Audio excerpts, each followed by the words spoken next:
नमस्कार। सद्गुरु आचार्य प्रशांत, आसाराम बापू, प्रेमानंद जी महाराज या कोई और धार्मिक गुरु, क्या ये सारे गुरु अपने आप में एक फ्रॉड हैं? क्या ये सब एक ढोंग है?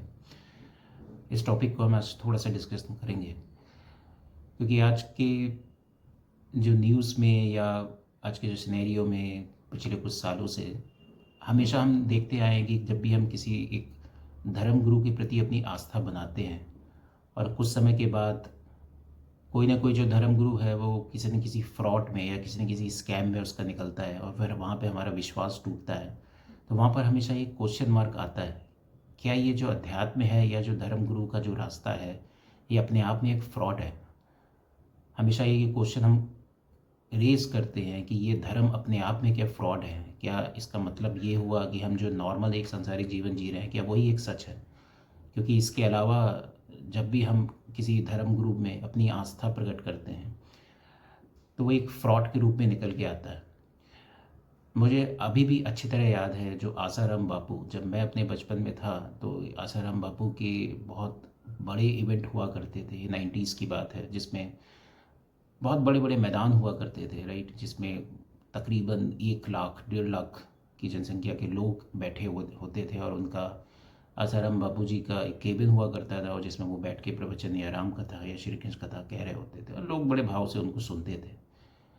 शायद वो कथा और वो जो प्रवचन वो देते थे वो उसमें कोई खोट नहीं था, वो सब सही था और उस भाव से, जिस भाव से वो उसको व्यक्त करते थे वो बड़ा मनमोहक भी था, सुनने में बहुत अच्छा लगता था और लोग उसमें दृष्टि से डूब जाते थे।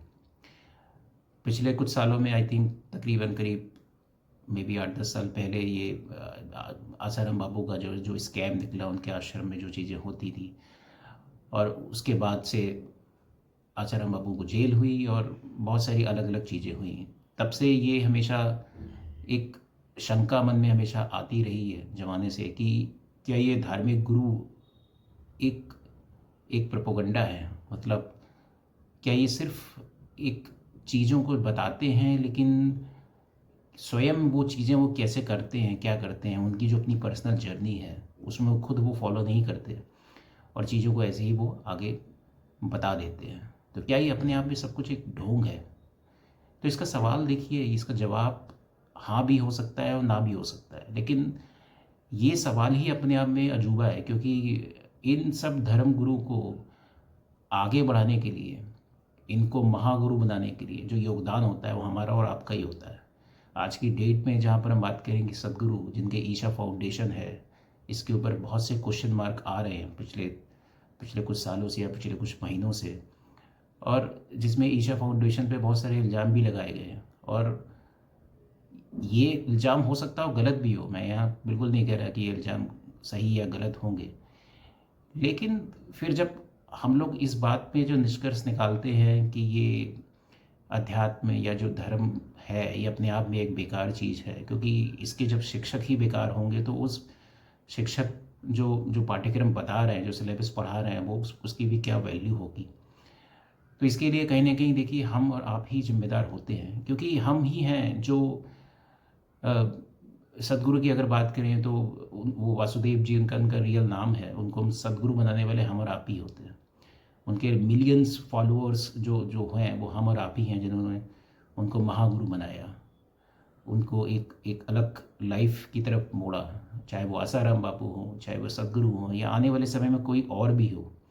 आज के समय में अगर आप देखिए तो आचार्य प्रशांत भी अपने आप में बहुत फेमस है और शायद उनकी मान्यताएं भी इन सब गुरुओं के कंपैरिजन में बहुत अलग है जो वो शिक्षा के रूप में आगे बढ़ाते हैं। लेकिन आपने भी देखा होगा आचार्य प्रशांत की कुछ झलकियाँ ज़िंदगी की यूट्यूब में मिलेंगी आपको, जिसमें वो अलग अलग अंदाज में उनकी उनकी फ़ोटो मिलेगी जिस जिस बात का वो खुद भी विरोधाभास करते रहे हैं पीछे की ज़िंदगी में। देखिए, कहने का जो मतलब है वो ये है कि जब तक हम आंख बंद करके इन सब गुरुओं को महागुरु मानते रहेंगे और आंख बंद करके इनको फॉलो करते रहेंगे, तब तक ये निराशा हमारे मन में हमेशा आती रहेगी। चाहे वो कोई भी हो, चाहे वो इवन आचार्य प्रशांत हो, चाहे वो सदगुरु हो या प्रेमानंद जी महाराज हो जो कि भक्ति भाव में रहते हैं, और कोई और गुरु हो, इन सब को अगर जब तक हम सिर्फ और सिर्फ एक शिक्षक की दृष्टि से या इनके जो विचारों को बिना सोचे समझे अगर हम इसको अपनाएंगे और चीज़ों की तरफ बस भागते जाएंगे आंख बंद करके कि जो ये कह रहे हैं वो सही है, तब तक ये निराशा हमारे मन में आती रहेगी।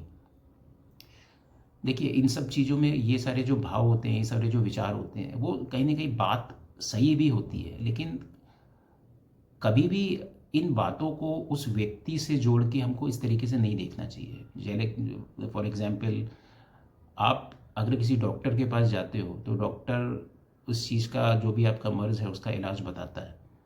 लेकिन ये कोई ज़रूरी नहीं है कि डॉक्टर भी अपने आप में बहुत बहुत संत आदमी हो, राइट? वो भी उसने भी कुछ गलत सही काम ज़िंदगी में किए होंगे अपनी पर्सनल ज़िंदगी में। तो इसका ये कोई मतलब नहीं है कि हम डॉक्टर के पास ही जाना छोड़ देंगे या दवाई लेना छोड़ देंगे। तो धर्म अपने आप में एक सही चीज़ है, अध्यात्म अपने आप में एक अच्छी चीज़ है। लेकिन हो सकता है कि जो जो गुरु जो हमको बता रहा है या गुरु की जो बात है वो कई बार गलत भी हो सकती है, कई बार सही भी हो सकती है। इसलिए बिना सोचे समझे किसी भी चीज़ को फॉलो करना, ये अपने आप में एक गलत गलत चीज़ होती है।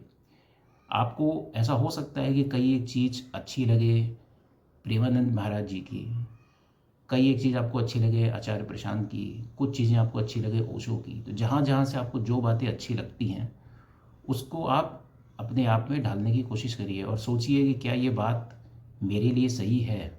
क्या मैं उस व्यक्तित्व का हो सकता हूँ? या मैं उस चीज़ को कैसे मैं फ़ॉलो कर सकता हूँ? जब हम इस नज़रिए से, इस एंगल से उस बात को सोचना शुरू करेंगे, तो हम जान पाएंगे कि हम सही रास्ते में हैं या गलत रास्ते में हैं। ना कि हम किसी एक फला गुरु को एक महागुरु मान लेना और उसके आश्रम में चले जाना और वहाँ पे जो जो एक्टिविटी हो रही हैं वो सब करते जाना आँख बंद करके, और अपने आप को पूरी तरह से समर्पण कर देना किसी एक व्यक्ति के ऊपर। ये मेरी नज़र में ये एक गलत चीज़ है। आप विचारों को, किसी के विचारों को सुन सकते हैं, उसकी बात को समझ सकते हैं और उसके बाद उसकी बात को अपना सकते हैं। कोई भी व्यक्ति अपने आप में संपूर्ण नहीं होता। देखिए, चाहे वो कोई भी हो, हालांकि ये सब लोग, चाहे आप आचार्य प्रशांत की बात करिए, सदगुरु की बात करिए, विवेकानंद जी की बात करिए और किसी भी और गुरुओं की बात करिए, ये सब अपने आप में एक इंसान ही है, राइट? ये कोई भगवान का अवतार नहीं है। यानी कि इन सब के भी जीवन में कुछ अच्छी और कुछ बुरी चीज़ें हमेशा से रही होंगी। हमें क्या देखना है कि इनके जो बातें हैं वो सही हैं या नहीं हैं, और उन बातों को लेके हमें आगे बढ़ना है कि बातें हम अपने जीवन में लगा सकते हैं या कैसे कर सकते हैं। ये बातों की, उन उन बातों को भी हमें जांच जांच पड़ताल करनी चाहिए कि ये बात क्या सही में ये ऐसे वेदों में लिखी हुई है, या आचार्य प्रशांत जी जो सारी बातें करते हैं, क्या ये बात सही है? क्या मैं इसको अपनाऊं? तो हमेशा एक जानने की जिज्ञासा, रादर दैन एक आंख बंद करके अंधविश्वास की ओर जाना। जब भी आप पूरी हिस्ट्री हमारे भारत की निकाल के रखिए, अगर देखिए, तो आप हमेशा ये पाएंगे कि जब जब हमने अंधविश्वास करके किसी गुरु को महागुरु बनाया, और तब तक हमको कहीं ना कहीं निराशा हाथ में लगी। जहाँ पर आप अपनी बुद्धि, अपनी अपनी आंखें खोल कर चीज़ों को देखते हैं और वहाँ पर वो आपको बेईमानी जब दिख जाती है, तो आप उस चीज़ को, आप वहाँ से हट जाते हैं। तो इस तरह से अगर हम चीज़ों को देखेंगे और चीज़ों को आगे बढ़ेंगे, तो हमें समझ में आएगा कि धर्म अपने आप में एक संपूर्ण चीज़ है, ना कि धर्म गुरु। और यहाँ पर ये नहीं कह रहे हैं कि किसी धर्म गुरु से हमें बचना है। हमें हर सब धर्म गुरु की, जिस गुरु की हमें बात अच्छी लगती है, उस बात को सुनना है, उस बात को समझना है, और उस बात को, अगर हमें लगता है कि वो बात सही है, तो उसको फॉलो करना है।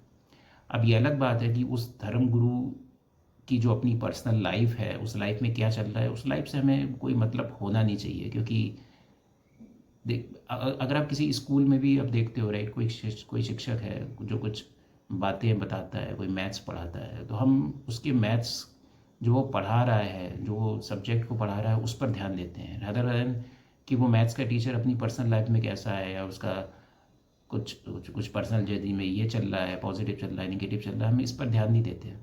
हमें बात पर ध्यान देना है, सिलेबस पे ध्यान देना है कि वो क्या चीज़ है और वो क्या सिलेबस है जो हम अपने आप को उसमें लगा सकते हैं, उसमें अपने आप को उसमें इन्वॉल्व कर सकते हैं। तो ये चीज़ जहाँ पर हम सबको आज की डेट में कन्फ्यूज़न होता है कि अध्यात्म एक ढोंग है या आध्यात्मिक गुरु एक ढोंग है, तो नहीं, अध्यात्म अपने आप में एक संपूर्ण चीज़ है। और कई बार हम ये क्वेश्चन भी इसलिए रेज़ करते हैं क्योंकि ये बहुत आसान चीज़ होती है, क्योंकि अध्यात्म एक नॉर्मल चीज़ नहीं है, राइट। सांसारिक जीवन में हमेशा हम लोग एक सांसारिक लाइफ को देखते हैं या सामाजिक लाइफ को देखते हैं, जिसमें लग्जरी चीज़ें होती हैं, बहुत सारी चीज़ें होती हैं जिसमें हम इन्वॉल्व रहते हैं। और जहाँ पर एक अध्यात्म की बात आती है तो हमेशा एक क्वेश्चन मार्क जरूर आता है, क्या ये सही में सही चीज़ है, क्योंकि ये जो रास्ता होता है अध्यात्म का, वो एक सरल रास्ता नहीं होता है कभी भी, करेक्ट। तो इसमें कभी भी कोई एक दोष, आध्यात्मिक गुरु के रूप में जब भी एक दोष निकलता है, तो हमेशा हम अध्यात्म की तरफ एक क्वेश्चन मार्क रेज कर देते हैं कि ये रास्ता ही अपने आप में ख़राब है, क्योंकि वो रास्ता चलना कठिन होता है, राइट। क्योंकि आप सामाजिक जीवन में जितने भी लोगों को आप देखेंगे, तो वो हमेशा अध्यात्म को अलग दृष्टिकोण से ही देखेंगे या उसको नकारात्मक भावना से ही देखेंगे, क्योंकि वो रास्ता ही अपने आप में कठिन है। अध्यात्म अपने आप में डिज़ायर, कामनाएं, इन सब चीज़ों को संयम रखने की प्रेरित करता है, जबकि सांसारिक जीवन क्या है, भोग विलास की जीवन, राइट, जिसमें हम प्राकृतिक रूप से उसमें जुड़ना चाहते हैं। तो वो एक आसान रास्ता भी है, और हमारा जो शरीर है वो उस तरफ नेचुरली भागने की कोशिश करता है। इसलिए जब भी ऐसे कोई केसेस जो हैं वो आते हैं, तो मन में तुरंत क्वेश्चन आता है कि ये तो एक बेईमानी का रास्ता है, ये गलत रास्ता है, चलो इस रास्ते को छोड़ते हैं और अपनी एक नॉर्मल लाइफ में वापस आ जाते हैं। क्योंकि वो नॉर्मल लाइफ एक इजी लाइफ है, राइट। एक शॉपिंग मॉल में जाना और वहाँ पे शॉपिंग करना और लग्जरी लाइफ को जीना, एक वो नेचुरल टेंडेंसी है। हमारा शरीर हमेशा इन सब चीज़ों पे ही जाएगा। इसलिए हमेशा हम स्पिरिचुअलिटी में, अध्यात्म में कुछ ना कुछ दोष या नेगेटिव चीज़ें ढूंढने की कोशिश करते हैं। ठीक है, तो इस एपिसोड का उद्देश्य यही था, ये बताना कि हमारा जो भी हमारी कोशिश होनी चाहिए वो अध्यात्म को जानने की होनी चाहिए, ना कि आध्यात्मिक गुरुओं को जानने की। और किसी भी गुरु को हम फॉलो कर सकते हैं, लेकिन अंधविश्वास से नहीं, पूरी जानकारी के साथ और उनके विचारों के साथ हमें फॉलो करना चाहिए, ना कि उनकी पर्सनल जर्नी के साथ। आपका इसमें क्या सोचना है, आप उस कमेंट करके बता सकते हैं। Thank you so much.